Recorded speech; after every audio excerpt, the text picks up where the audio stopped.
말씀을 봅니다. 베드로전서 3장 10절에서 12절 말씀까지입니다. 베드로전서 3장 10절에서 12절 신약성경 380면에 있습니다. 베드로전서 3장 10절에서 12절 저희 같이 합독합니다. 시작. 그러므로 생명을 사랑하고 좋은 날 보기를 원하는 자는 혀를 금하여 악한 말을 그치며 그 입술로 거짓을 말하지 말고 악에서 떠나 선을 행하고 화평을 구하며 그것을 따르라. 주의 눈은 의인을 향하시고 그의 귀는 의인의 간구에 기울이시되 주의 얼굴은 악행하는 자들을 대하시느니라 하였느니라. 아멘. 저리 한번 따라서 해볼까요? 혀를 조심하라. 저리 같은 제목으로 같이 은혜를 나누도록 하겠습니다. 요즘에 SNS나 여러 가지 방송이나 이런 유튜브 댓글에 보면은 너무나 안 좋은 언어들이 너무나 많이 올라옵니다. 예. 그걸로 사람을 죽일 수도 있어요. 가짜 뉴스도 그렇고 또 왜곡된 말들도 너무나 많습니다. 특히 청소년 언어 문제는 굉장히 심각해요. 요즘 애들 언어 문제를 들어보면요, 듣지도 못했던 그런 새로운 언어들을 이렇게 참 심각하구나. 가정에서는 어떨까요? 교회에서는 어떨까요? 일터에서는 어떨까요? 관계를 깨트리는 말이 너무나 난무하다라는 거예요. 심각하게 대두되고 있는 실정입니다. 요즘 사회를 보더라도요, 분노와 폭력이 증가하고 있어요. 가정 안에서도 이 폭력 때문에 이혼은 고사하고 가정 안에서도 살인이 오고 가고 합니다. 그 말 한마디 때문에 때로 주차 시비로 인해서 사람을 죽이는 현상까지 일어나잖아요. 그렇죠? 그 우리말 속담에 말 한마디로 천냥빛을 갚는다는 말 있죠. 언어를 어떻게 사용하느냐에 따라서 사람을 죽일 수도 있고 살릴 수도 있다라는 거예요. 여러분, 하나님은 인간을 창조하실 때 특별히 인간에게만 언어를 구사할 수 있는 창조적인 입술을 주셨어요. 하나님께서 입의 언어로 세상을 창조한 것처럼 우리 인간에게도 창조적인 언어를 통해서 피조 세계를 정복하고 다스리는 권세를 주셨습니다. 그런데 이 원수라고 하는 이 마귀는요, 인간이 타락할 수 있는 비결을 잘 알았어요. 그것이 바로 우리 언어에 있다라는 걸 알았습니다. 그 선악과를 통해서 거짓된 입술로 인간을 실패하게 만들었지요. 그 거짓된 이 사탄은요, 지금도 거짓된 입술을 통해서 인간을 통해서 역사하고 조장하고 그리고 하나님과의 관계를 깨트리고 가정이나 교환에서나 이 언어 하나 때문에 그냥 풍지박살 나게 만들고 있습니다. 이런 사탄의 주목적이 뭔지 아십니까? 요한복음 10장 10절에 인간을 실패하고 도적질하고 죽이고 멸망시키는 일이에요. 하나님과 영원히 함께해야 할 이 하나님의 목적대로 창조되어진 인간이 사탄의 꿰매 빠져서 영이 죽고 하나님과의 관계가 끊어지고 창조적인 입술이 저주의 입술로 바뀌어졌다는 것입니다. 따라서 인간에게 준 유일한 언어를 통해서요, 하나님과 교제해야 할 인간의 언어는 상실되었을 뿐만 아니라 인간의 언어는 그때부터 마귀와의 교제 속에 그 언어가 저주의 입술로 바뀌어졌다는 거예요. 그래서 창세기 11장에 보면 바벨탑 사건이 나오잖아요. 바벨탑을 쌓는 교만의 경지에 이르렀다라는 거예요. 여러분, 예수 믿는 것 중에 하나가 뭔지 아십니까? 우리의 언어가 축복의 입술로 바뀌어지는 거예요. 예수 믿고 천국 가는 거는 당연한 거고요. 예수 믿으면서 제일 먼저 고쳐야 될 것이 우리의 언어예요. 언어. 이 타락한 우리의 입술의 언어를 누가 다스리고 통제할 수 있을까요? 오순절 성령 강림을 통해서 성령을 체험한 자들은요, 그들의 언어가 바뀌기 시작합니다. 창조적인 언어로 회복이 돼요. 오늘날 우리 시대는 무색할 정도로요, 언어가 덕이 되는 언어가 아니라 매 상처 주고 죽이는 언어들을 사용하고 있다는 거예요. 예수 믿고 난 다음에 우리의 혀는요, 훈련되어져야 돼요. 언어를 지혜롭게 사용해야 할 필요성을 느껴야 합니다. 오늘 본문의 말씀은요, 생명이 넘치는 삶, 좋은 날을 보기 원하는 자들은 말을 항상 조심해야 될 것과 말을 지혜롭게 사용해야 될 것에 대해서 사도 베드로는 말하고 있습니다. 생명을 사랑하고 좋은 날을 보기 위해서는요, 우리의 언어를 어떻게 사용해야 될까요? 첫 번째, 악한 말을 사용하지 않는 거예요. 즉, 진리를 해치고 사람에게 상처를 주며 깨뜨리는 언어를 자제하라는 거예요. 그 언어들 가운데 요즘 어른들뿐만 아니라요, 학생들에게까지 이 언어가 너무나 거칠어요. 어느 날 그 70대 할아버지가 편의점을 갔습니다. 편의점에 들어갔는데 마침 그 편의점 안에 20대 알바생이 이제 알바를 하고 있는 거예요. 그러니까 이 할아버지가 그냥 반말을 한 거예요. 담배! 이렇게 하니까 이게 기분이 나쁜 거예요, 알바생이. 이 알바생이 뭐라고 그랬냐면 2만 원 이런 거예요. 그러니까 이 할아버지가 화가 난 거예요. 이 버르장머리 없이 어떻게 반말하냐. 그러니까 이 20대 알바생이 그랬대요. 네가 먼저 그랬잖아. 네가 먼저 반말했잖아. 이 일로 인해서 이게 실제로 있었던 일이에요. 소송 중이랍니다. 법원에서는 할아버지에게 50만 원의 벌금을 부과했다고 합니다.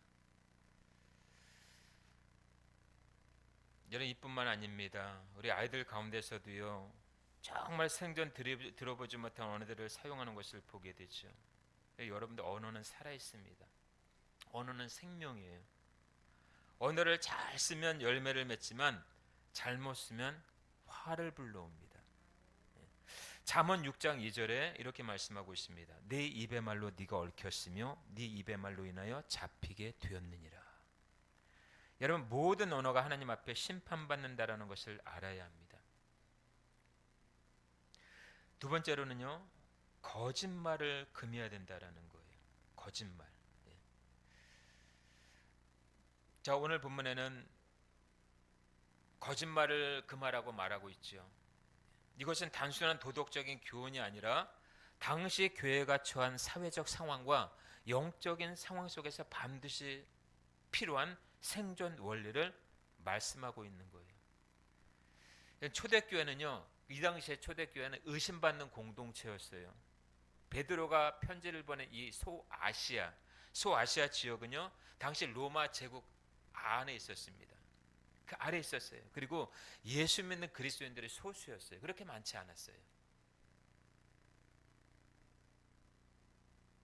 이들은 기존의 이 종교, 황제 숭배라던가 다신교를 섬기지 않았습니다. 그러다 보니까 오해 소질이 있어요. 왜 이들만 왜 이렇게 믿지? 라고 하는 그 말들이 퍼져나가기 시작합니다. 이상한 집단이라는, 사회 질서를 해치는 사람들이다라고 오해받는 일들이 많았습니다. 이런 상황에서 사도 베드로는 거짓말이나 험담이나 속임수가 조금이라도 드러나면 복음 전체가 신뢰를 잃기 때문에 말 하나라도 깨끗하게 해야 너의 삶이 증거가 된다라는 것을 강조한 말씀이 바로 오늘 본문의 말씀이라는 거예요. 여러분, 사탄은 거짓의 아비입니다. 거짓의 영이 사로잡힌 사람들은요, 매사가 온통 거짓말이에요. 신천지가 그렇고 사회의 사기꾼들이 그렇습니다. 여러분, 우리는 언어를 잘 분별해야 돼요. 그 언어를 잘 분별하기 위해서는 지혜가 있어야 합니다. 특히 잠언은 우리에게 지혜를 가르쳐 줍니다. 우리로 하여금 지혜롭게 하고 영적인 분별력을 갖게 하지요. 거짓된 입술의 언어는요, 장차 올 축복도 막습니다. 여러분, 우리 사회에 사기로 등쳐먹는 사람들이 얼마나 많습니까? 그러니까 우리의 삶에 이 거짓된 영이 틈타지 못하도록 철저히 기도로 물리치실 수 있길 바랍니다. 그래서 거짓은 가난을 불러온다라는 거예요. 가난. 잠언 19장 9절에 말씀하시기를 거짓 증언은 벌을 면치 못할 것이요 거짓말을 뱉는 자는 망할 것이라 이렇게 말씀하고 있습니다. 이 거짓의 영은 창세 때 아담과 하와를 유혹했던 존재예요. 지금도 오는 사자와 같이 삼킬자를 찾고 있습니다. 이 거짓된 영은 온갖 술수로 다가와서 진리를 회방할 뿐만 아니라 진리를 거스려서 믿는 자들을 속이고 분쟁하게 합니다. 자, 사무엘상 28장에 보면은 이 블레셋이 이스라엘과 전쟁하기 위해 군대를 모집합니다. 그리고 이 일들이 다급해지니까 하나님이 사울을 왕으로 세우셨잖아요. 그러면 하나님 앞에 구해야 되는데 엔돌의 신접한 여인을 찾아가서 죽은 사무엘을 불러내가지고 무당에게 가서 그것도 이 사태를 어떻게 해야 되냐고 무당한테 여쭤요. 야, 이거는 심각한 일이죠. 죽은 사무엘을 불러내는 거예요. 근데 실제적으로 거기서 말을 해요. 사무엘이 실제로 죽은 사무엘이 말하는 것이 아니라, 여러분 잘 기억하셔야 돼요. 사람의 죽으면 귀신이 되는 게 아니에요. 믿으십니까? 사람이 죽으면 귀신이 되는 것이 아니에요. 죽은 사람의 형상을 본따서 목소리도 본따고 그 형상을 본따고, 그래서 마치 우리 죽은 어머니인 것처럼 그렇게 속이게 만든다라는 거예요. 이게 바로 귀신의 역할이에요. 사탄의 역할이라는 거예요. 우리의 삶을 파괴하고 실패하게 하는 것이 바로 이 거짓의 영입니다. 성령은 진리의 영이고 사탄은 거짓된 영입니다. 우리의 삶은 거짓으로 포장되어 있기 때문에 진리의 말씀으로 채워야 돼요. 그래서 집은 진리로 건교하게 세워지고 거짓으로 무너진다고 얘기하고 있습니다. 여러분, 사탄이 사용하는 방법 중에 하나가 이 거짓이에요. 거짓. 선악과를 먹으면 너희 눈이 밝아 하나님처럼 된다라는 그 말에 속고 넘어가죠. 거짓으로 인해서 지금도 천하를 호령하고 있는 사탄은 우리의 삶에 들어와서 서로 이간질하고 없었던 것을 있게 만들고 거짓을 퍼뜨리고 진리 대신 예수님을 따르고자 하는 자들을 혼미케 해서 불신앙의 길을 걷게 한다라는 거예요. 여러분, 우리의 심령과 삶에 거짓된 영이 틈타지 못하도록 예수의 피를 뿌리시고, 할렐루야, 예수 이름의 권세를 사용할 수 있기를 바랍니다. 이 거짓된 영인 사탄과 그 이 귀신들은요 이미 실패한 존재예요. 마지막에는 요한계시록 20장 10절에 이렇게 얘기하고 있죠. 또 그들을 미혹하는 마귀가 불과 유황못에 던져지리니 거기는 그 짐승과 거짓 선지자도 있어 세세토록 밤낮 괴로움을 당하리라 말씀하고 있습니다. 그렇습니다. 여러분, 세상은 거짓이 화려해 보이고요, 강해 보이고 승리할 것 같지만 오히려 진리 앞에서는 무색할 정도로 아무런 힘이 없이 실패한 거라는 거예요. 우리 예수 믿는 그리스도인들의 거짓에 치우치지 않기 위해서 말씀을 통해 진리로 무장해야 될 줄로 믿습니다. 우리 입술의 언어가 진리를 말하게 되시길 주님의 이름으로 축원합니다. 세 번째로요, 여러분, 침묵하는 거예요. 침묵. 자, 오늘 본문의 11절에 이것이 바로 악에서 떠나 선을 구하고 행하고 화평을 구하고 따르는 것이라 말씀하고 있습니다. 여러분, 침묵할 수 있을 땐 침묵해야 돼요. 침묵도 하나의 언어입니다. 그래서 침묵은 오히려 상대방의 마음을 바꿀 수 있다라는 거예요. 능력이 있다라는 거예요. 마가복음 15장 5절에 빌라도가 예수님을 신문하는 과정 속에서 예수님은 따질 일이 많이 있었어요. 예수님의 왜 말이 없었겠습니까? 그런데 침묵하는 것이 하나님의 뜻이었어요. 말을 많이 해봤자, 여러분, 귀가 다친 사람들에게 말을 많이 해봤자 못 들어요. 예수님을 신문하는 과정 속에서 네가 유대인의 왕이라고 했을 때 예수님은 침묵하셨습니다. 물론 왕이죠. 왕이라고 대답했을 때 또 어떠한 말이 또 들려질지 뻔히 알기 때문에 침묵하신 거예요. 부부간에도요, 좀 싸움이 일어날 때쯤 싶으면 침묵하시길 바랍니다. 예, 그게 이기는 거예요. 예수님은 유대인의 왕뿐만 아니라 저와 여러분의 인생의 주인이시며 진정한 왕이십니다. 할렐루야. 때로는 침묵이 약이 되고 침묵이 모든 것을 대변해 줄 때가 있어요. 지각이 없고 미련하고 완악한 자에게는 오히려 침묵이 답입니다. 이것이 오늘 본 말씀 11절에 선을 행하고 화평을 쫓는 행위예요. 여러분, 우리 주변에는요, 말을 이리저리 옮겨다니면서 퍼뜨리는 사람들이 있어요. 좋은 말은 고사하고 안 좋은 말들을 이 사람 저 사람에게 퍼뜨리는 이간질하는 자들이 많이 있다라는 거예요. 심지어 그리스도인들 중에도 있다라는 것입니다. 여러분, 이런 사람들을 조심하라고 말씀합니다. 거기에 동조할 필요가 없어요. 들어도 못 들은 척하고 기도하는 거예요. 들은 말을 옮기다 보면요, 그것이 하나님 앞에 걸림이 될 수가 있습니다.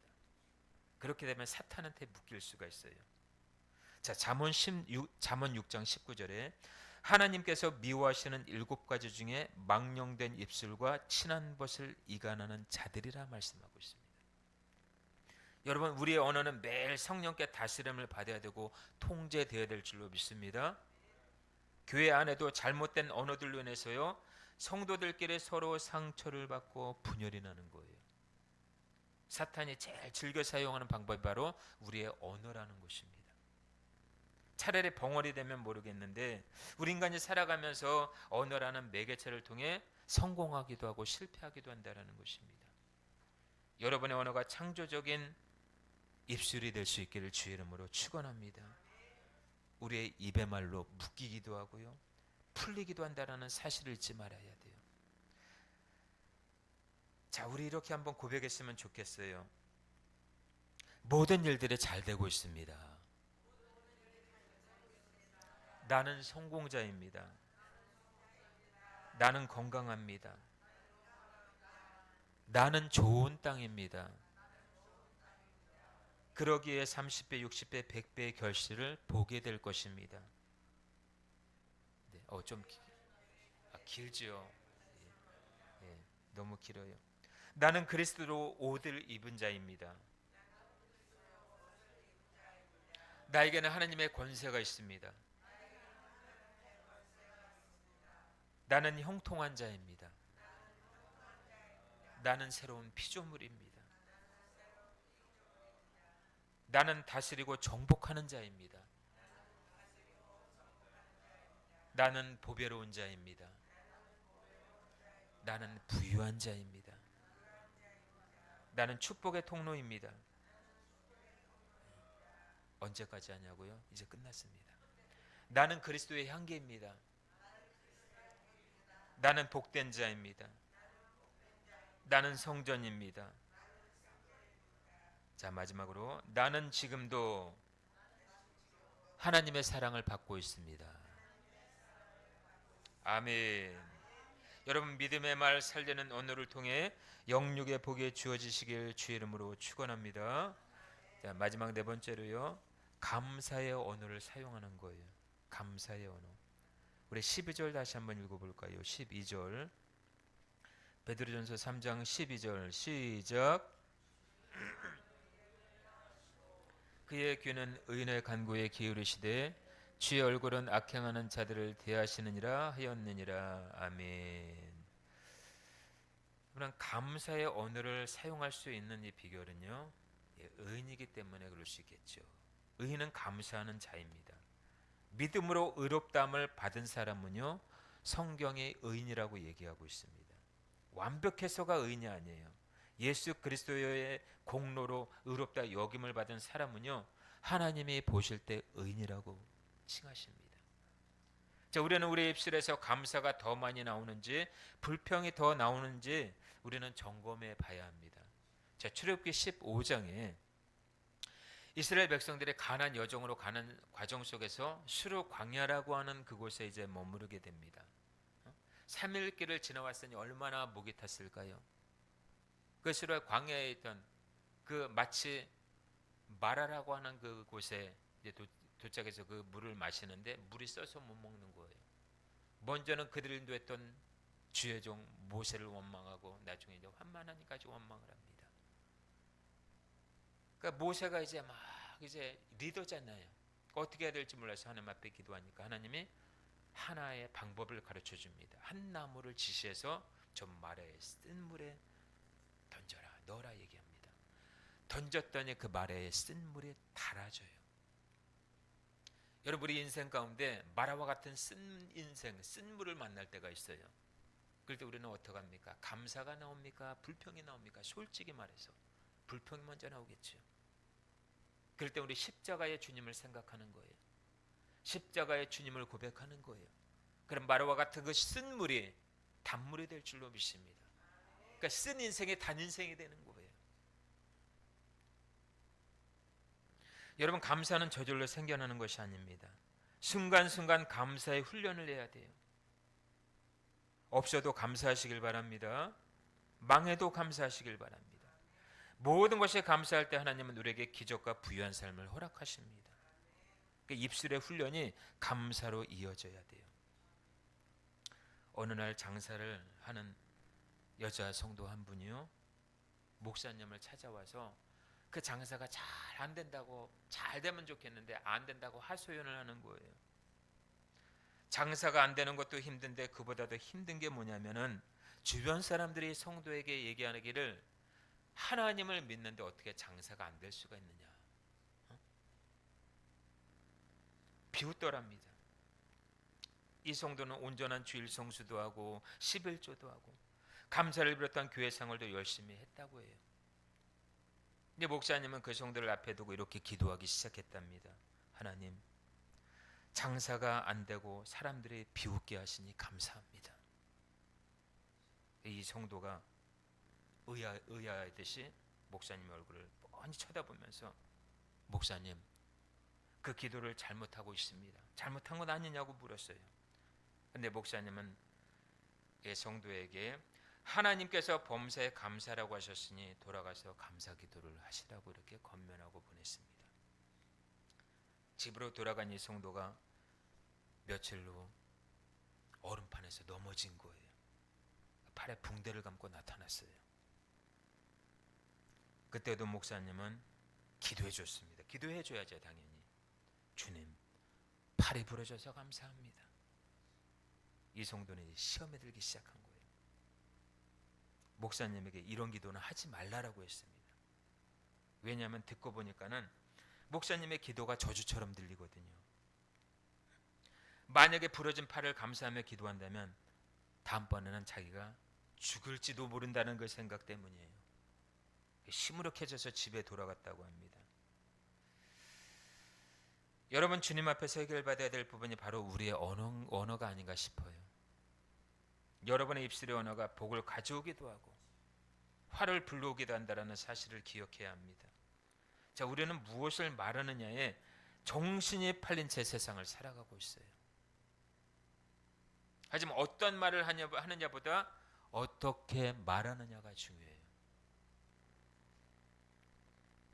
입을 닫는 법을 배우지 않고서는요, 말을 잘할 수가 없습니다.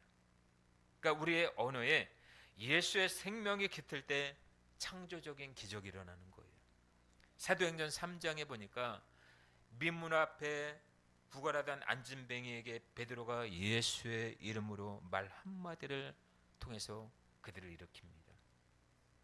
믿음의 말이 그만큼 중요한 거예요. 이 베드로의 언어에 예수의 생명이 들어가니까 언어에 기적이 나타난 거입니다. 우리 입술의 언어는요, 듣는 자들에게 은혜를 끼쳐야 될 줄로 믿습니다. 에베소서 4장 28절에 무릇 더러운 말은 너희 입 밖에도 내지 말고 오직 덕을 세우는데 소용되는 대로 선한 말을 하여 듣는 자들에게 은혜를 끼치게 하라, 이렇게 말씀하고 있어요. 말은 뿌리는 씨앗과 같습니다. 뿌리는 대로 거두게 돼 있어요. 감사의 언어는 놀라운 기적을 가져다 줍니다. 여러분, 세상에 왜 타락했는지 아십니까? 왜 어둠에 가득 찼는지 아십니까? 온통 감사와 긍정의 언어가 아닌 부정적인 언어와 불평 섞인 언어로 인해서 세상에 타락한 거예요. 그러니까 우리의 말을 조심해야 돼요. 부부간에도 말을 서로 조심해야 합니다. 남편도 아내도 서로 하나님 앞에 회개하는 마음으로 입술의 언어를 위해 기도해야 합니다. 고치기 어려운 것이 우리의 언어예요. 요즘 사회가 욕설과 반말로 상대방의 마음에 상처를 주고 무리를 빚고 있습니다. 하지만 그 입에도 불이 임하면 저주된 그 입술이 긍정적이고 화평을 추구하는 입술로 변화될 줄로 믿습니다. 이사야 6장에 어느 날 이사야에게 성령의 불이 임하니까 그 입술에서 이런 고백을 하게 됩니다. 이사야 6장 5절에 나는 입술이 부정한 사람이요.